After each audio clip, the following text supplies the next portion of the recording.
नमस्कार. प्रामुख्यानं 23 ते 25 सप्टेंबर दरम्यान राज्यातील काही भागांमध्ये खूप मोठ्या पावसाची शक्यता आहे. 21 सप्टेंबर ते 2 ऑक्टोबर या कालावधीत राज्यातील लातूर, नांदेड, परभणी, सांगली, सातारा, धाराशिव, सोलापूर, कोल्हापूर, कोकण, अहमदनगर, पुणे, बीड या भागात जोरदार ते अतिजोरदार स्वरूपाचा पाऊस पडण्याची शक्यता आहे. काही ठिकाणी अतिवृष्टी देखील होऊ शकते असाही अंदाज पंजाबरावांनी दिलाय.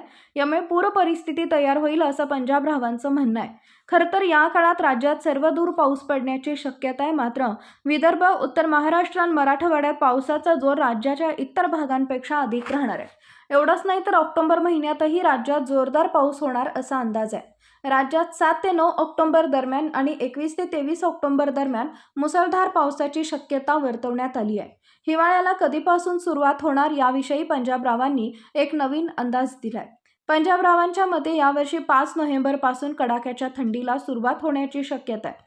नवीन अपडेट मिळवण्यासाठी आत्ता लगेच आपल्या चॅनलला सबस्क्राईब करा. धन्यवाद.